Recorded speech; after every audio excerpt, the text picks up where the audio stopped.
আসসালামু আলাইকুম ওয়া রাহমাতুল্লাহ। প্রিয় দর্শক, আজকের ভিডিওতে যে 5টি আমলের কথা আমি আপনাদেরকে বলবো, এই আমলগুলো করতে বড়জোর 1 মিনিট বা 2 মিনিট সময় লাগবে, কিন্তু এর ফজিলত হলো হাসরের ময়দানে নেকের পাল্লায় এই আমলগুলোর ওজন অনেক ভারী হবে ইনশাআল্লাহ। আপনি কি চান যে মৃত্যুর পর হাসরের ময়দানে যখন আপনার আমলনামা ওজন দেওয়া হবে তখন মিজানের ডান দিকের নেকের পাল্লাটা ভারী হোক? যদি আপনি এটা চেয়ে থাকেন তাহলে আজকের এই 5টি আমল আপনার জন্য ইনশাআল্লাহ। আজ থেকে এই 5টি আমল শুরু করবেন, মৃত্যু পর্যন্ত করবেন, মিজানের পাল্লা অবশ্যই ভারী হবে ইনশাআল্লাহ। তাহলে চলুন একে একে প্রত্যেকটি আমলের সাথে আপনাদেরকে পরিচয় করিয়ে দেই। প্রিয় দর্শক, আজকের ভিডিওর 5টি আমলের মধ্যে সর্বপ্রথম আমলটি হচ্ছে সুবহানাল্লাহি ওয়া বিহামদিহি সুবহানাল্লাহিল আজিম।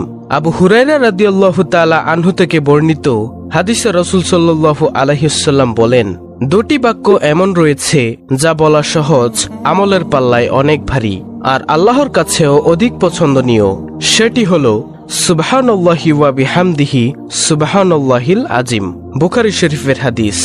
জাবের রাদিয়াল্লাহু তাআলা আনহু থেকে বর্ণিত এক হাদিসে রাসূল সাল্লাল্লাহু আলাইহি ওয়াসাল্লাম বলেন, যে ব্যক্তি সুবহানাল্লাহিল আজিম ওয়া বিহামদিহি পাঠ করে তার জন্য জান্নাতে একটি খেজুর গাছ রোপণ করা হয়। তিরমিজি শরীফের হাদিস। প্রিয় দর্শক, মানুষের এখন নানা ধরনের ব্যস্ততা, কাজের ভিড়ে নিয়মিত নফল ইবাদত করা হয়তো অনেকের সম্ভব হয় না, কিন্তু যে কোনো মুহূর্তে আল্লাহ তাআলার প্রশংসায় তার জিকির করা অনেক সহজ। এতে কোনো সময় ক্ষেপণ হয় না, কাজেও ব্যাঘাত সৃষ্টি করে না। তাই সহজ আমল হিসেবে অত্যন্ত উপরোক্ত বাক্য 2টি নিয়মিত পড়তে পারি। এতে অজ্ঞাতে ঘটে যাওয়া আমাদের বিভিন্ন গুনাহ আল্লাহ তাআলা মাফ করে দিবেন।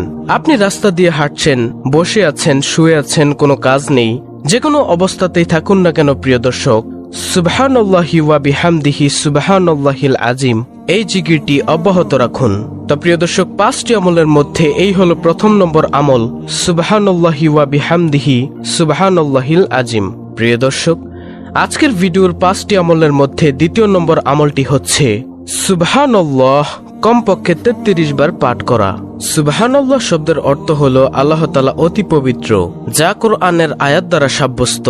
হযরত আব্দুল্লাহ ইবনে আব্বাস রাদিয়াল্লাহু আনহু বর্ণনা করেন, এই বাক্যটির অর্থ হলো আল্লাহ তাআলা পবিত্র, অর্থাৎ আল্লাহ তাআলা যাবতীয় মন্দ ও সকল প্রকার দুষ্কৃতি থেকে সম্পূর্ণ পবিত্র। একবার হযরত ওমর রাদিয়াল্লাহু আনহু হযরত আলী রাদিয়াল্লাহু আনহুর নিকট প্রশ্ন করেছিলেন, আমরা লা ইলাহা ইল্লাল্লাহ এর অর্থ জানি, কিন্তু সুবহানাল্লাহর তাৎপর্য কি? তখন হযরত আলী রাদিয়াল্লাহু আনহু জবাব দিয়েছিলেন, আল্লাহ তাআলা এই বাক্যটি নিজের জন্য পছন্দ করেছেন, তিনি এ বাক্যটি দ্বারা সন্তুষ্ট হন। এ বাক্যটির জিকির আল্লাহ তাআলার মহান দরবারে অত্যন্ত পছন্দনীয়। হযরত সাদ ইবনে আবি ওয়াক্কাস রাদিয়াল্লাহু আনহু বলেন, আমরা রাসূলুল্লাহ সাল্লাল্লাহু আলাইহি ওয়াসাল্লামের নিকট ছিলাম, তিনি বললেন, তোমাদের মধ্যে কোনো ব্যক্তি প্রত্যেকদিন 1000 নেকি অর্জন করতে সক্ষম কি? তন্মধ্যে একজন বললেন, আমাদের মধ্যে কোনো ব্যক্তি কিভাবে 1000 নেকি অর্জন করবে? তখন রাসূল সাল্লাল্লাহু আলাইহি ওয়াসাল্লাম বললেন, 100 বার সুবহানাল্লাহ বললে তার জন্য 1000 নেকি লেখা হবে, অথবা তার 1000 পাপ মোচন করা হবে। মুসলিম শরীফের হাদিস, মিশকাত শরীফের হাদিস। পরিশেষে আল্লাহ তাআলার পবিত্রতা বর্ণনা করেছেন ফেরেশতারা, যার বাস্তব শিক্ষা কোরআনে কারিমে তুলে ধরা হয়েছে। রাসূল সাল্লাল্লাহু আলাইহি ওয়াসাল্লামের হাদিস দ্বারা ফজিলত বর্ণনা করা হয়েছে। সুতরাং প্রিয় দর্শক, অনেক ছোট বাক্য সুবহানাল্লাহ এর জিকির অত্যন্ত জরুরি। তাই প্রিয় দর্শক, যদি চান মিজানের পাল্লা ভারী হোক তাহলে সব সময় পাঠ করুন সুবহানাল্লাহ। আল্লাহ তাআলা মুসলিম উম্মাহকে সকাল সন্ধ্যায় এ জিকির করার তৌফিক দান করুন, আমিন। প্রিয় দর্শক, 5টি আমলের মধ্যে তৃতীয় নম্বর আমলটি হচ্ছে আলহামদুলিল্লাহ এর জিকির করা। আলহামদুলিল্লাহ শব্দের অর্থ সমস্ত প্রশংসা মহান আল্লাহর জন্য। যে কোনো উত্তম, আনন্দময় ও শুভ খবরে ভালো কিছুর জন্য এটি বলা হয়ে থাকে।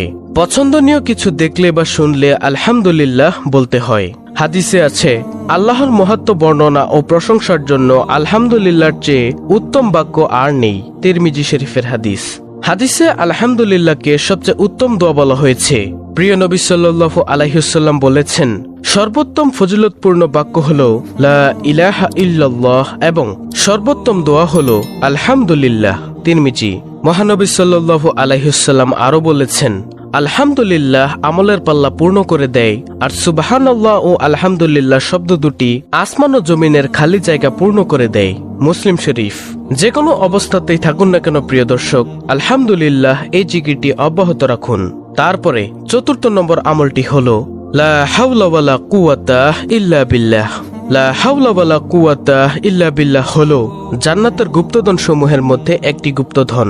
আব্দুল্লাহ ইবনে আমর রাদিয়াল্লাহু আনহু বর্ণনা করেন, রাসূলুল্লাহ সাল্লাল্লাহু আলাইহি ওয়াসাল্লাম বলেছেন, পৃথিবীর বুকে যে ব্যক্তি বলে লা ইলাহা ইল্লাল্লাহু ওয়াল্লাহু আকবার ওয়ালা হাওলা ওয়ালা কুওয়াতা ইল্লা বিল্লাহ, তার অপরাধগুলো ক্ষমা করে দেওয়া হয়, যদিও তা সাগরের ফেনা রাশির মতো পরিমাণ হয়।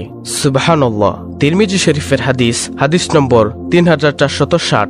এই দোয়াটির অর্থ হচ্ছে, আল্লাহ তাআলা ছাড়া কোনো উপাস্য নেই, আল্লাহ সুমহান, আল্লাহর সাহায্য ছাড়া পাপ মুক্তির কোনো পথ নেই, আল্লাহর সাহায্য ছাড়া ইবাদতের কোনো শক্তি নেই। এটি একটি গুরুত্বপূর্ণ বাক্য। এর ফজিলত সওয়াব অনেক বেশি। যখন মানুষ নিজের সক্ষমতার বাইরে কোনো পরিস্থিতি ও কাজের মুখোমুখি হয় যা সম্পাদন করা তার উপর কষ্টসাধ্য হয়ে পড়ে, তখন এই বাক্যটি পড়তে হয়। এছাড়া শয়তানের কোনো প্রতারণা ও আক্রমণ থেকে বাঁচার জন্য এই দোয়াটি পড়া হয়, লা হাওলা ওয়ালা কুওয়াতা ইল্লা বিল্লাহ। এটি পাঠ করে দোয়া করলে দোয়া কবুল হয়। বাড়ি থেকে বের হওয়ার সময় পাঠ করলে নিজেকে হেফাজত করা যায় এবং শয়তান দূরে সরে যায়। তাই প্রিয় দর্শক, যদি চান জান্নাতের গুপ্তধন পেতে, যদি চান মিজানের পাল্লা ভারী হোক, তাহলে সব সময় পাঠ করুন লা হাওলা ওয়ালা কুওয়াতা ইল্লা বিল্লাহ। প্রিয় দর্শক, আজকের ভিডিওর 5টি আমলের মধ্যে সর্বশেষ আমলটি হলো নবীজি সাল্লাল্লাহু আলাইহি ওয়াসাল্লামের উপর দুরূদ পাঠ করা। যে কোনো দুরূদ, সেটা হতে পারে দুরুদে ইব্রাহিম যেটা আমরা নামাজে পড়ে থাকি, অথবা সবচেয়ে ছোট দুরুদ সাল্লাল্লাহু আলাইহি ওয়াসাল্লাম। রাসূল সাল্লাল্লাহু আলাইহি ওয়াসাল্লামের নাম শুনলে দুরূদ পড়া তার প্রতি ভালোবাসার নিদর্শন। রাব্বে কারীম রাসূলের প্রতি দুরূদ পাঠের নির্দেশ দিয়ে পবিত্র কোরআনে ইরশাদ করেছেন, নিশ্চয়ই আল্লাহ নবীর প্রতি রহমত নাজিল করেন এবং তার ফেরেশতারাও নবীর জন্য রহমতের দোয়া করে। হে মুমিনরা, তোমরাও নবীর প্রতি রহমতের দোয়া করো এবং তাকে যথাযথভাবে সালাম জানাও। সূরা আহজাব আয়াত নম্বর 56। অন্য হাদিসে রাসূল সাল্লাল্লাহু আলাইহি ওয়াসাল্লাম ইরশাদ করেছেন, যে ব্যক্তি আমার প্রতি একবার দুরূদ পাঠ করে আল্লাহ তাআলা তার প্রতি 10 বার রহমত বর্ষণ করেন, তার 10টি পাপ ক্ষমা করে দেন এবং তার মর্যাদার স্তর 10 গুণ বৃদ্ধি করে দেওয়া হয়। নাসাই শরীফের হাদিস। রাসূলের প্রতি দুরূদ পাঠকারী ব্যক্তি কিয়ামতের দিন রাসূলের একেবারে কাছেই থাকবে। এ সম্পর্কে হযরত আব্দুল্লাহ ইবনে মাসউদ রাদিয়াল্লাহু তাআলা আনহু থেকে বর্ণিত হয়েছে, তিনি বলেন, রাসূল সাল্লাল্লাহু আলাইহি ওয়াসাল্লাম ইরশাদ করেছেন, কিয়ামত দিবসে লোকদের মধ্যে ওই ব্যক্তি আমার অধিক নিকটতম হবে যে ব্যক্তি তাদের মধ্যে আমার প্রতি বেশি বেশি দুরূদ পাঠ করবে। তিরমিজি শরীফের হাদিস। তো প্রিয় দর্শক, এই হলো মাত্র 1 মিনিটে করা যায় মিজানের পাল্লা ভারী করার এমন 5টি আমল। অত্যন্ত গুরুত্বপূর্ণ একটি ভিডিও, তাই ভিডিওটিতে একটি লাইক দিবেন এবং কমেন্টে আমিন লিখবেন এবং ইসলামের আলো চ্যানেলটিকে সাবস্ক্রাইব করে বেল বাটন অল বাজিয়ে দিবেন এবং অন্য মুসলিম ভাই বোনদের কাছে ভিডিওটি শেয়ার করে দিবেন যেন তারাও আমলটি করতে পারে।